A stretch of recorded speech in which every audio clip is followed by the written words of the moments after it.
This video is sponsored by SBO Digital Marketing.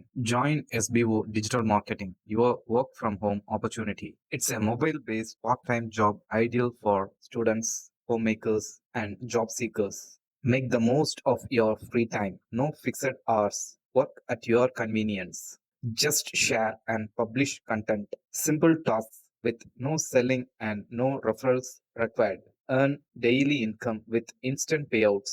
Start from day one. Skip பண்ணாதீங்க. பெரிய தப்பு. தினம் 300 ரூபாய் சம்பாதிக்க அரிய வாய்ப்பு. இன்ஸ்டாகிராம், ஃபேஸ்புக் பயன்படுத்த தெரிந்தால் போதும். Content post and content publishing மூலமா தினம் 300 ரூபாய் சம்பாதிக்கலாம். இந்த வேலை செய்ய 5 நிமிடம் போதும். Work training support, group communication support, all language customer live chat support, முக்கியமா சொந்தமா ஒரு பிசினஸ் ஸ்டார்ட் பண்ற அளவுக்கு உங்களால கற்றுக்கொள்ளவும் முடியும், சம்பாதிக்கவும் முடியும். இந்த வேலை வாய்ப்பு வழங்குவது 5 வருடத்திற்கு மேல ரன் ஆகிட்டு இருக்க நம்ம தமிழ்நாட்டு company school of business organisation private limited. மேலும் விவரங்களுக்கு டிஸ்கிரிப்ஷன்ல கொடுத்திருக்க நம்பருக்கு வாட்ஸ்அப் பண்ணுங்க.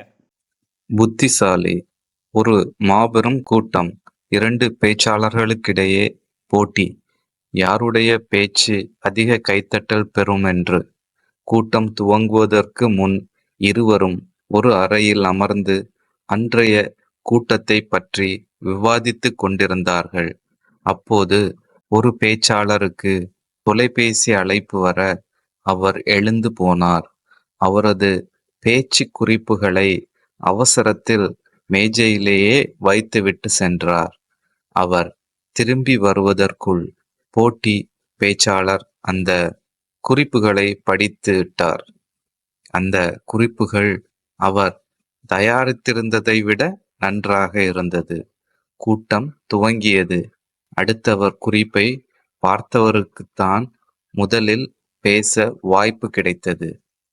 எதிர் பேச்சாளர் எழுதி வைத்திருந்த குறிப்புகளை எல்லாம் எடுத்து தன்னுடைய கருத்துக்கள் போல் பேசினார். ஏக கைத்தட்டல். எதிரி பேச்சாளருக்கு விஷயம் புரிந்துவிட்டது. அடுத்து அவர் பேச வேண்டும். ஆனால் பேசுவதற்கு ஒன்றும் இல்லை.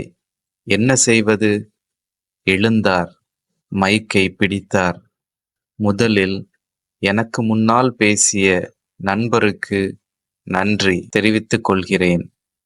எனக்கு தொண்டை கட்டு, சரியா பேச முடியாது.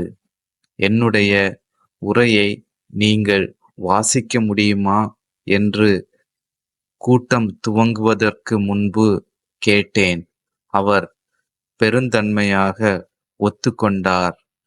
அவருக்கு என் நன்றிகள் என்று கூறி அமர்ந்தார்.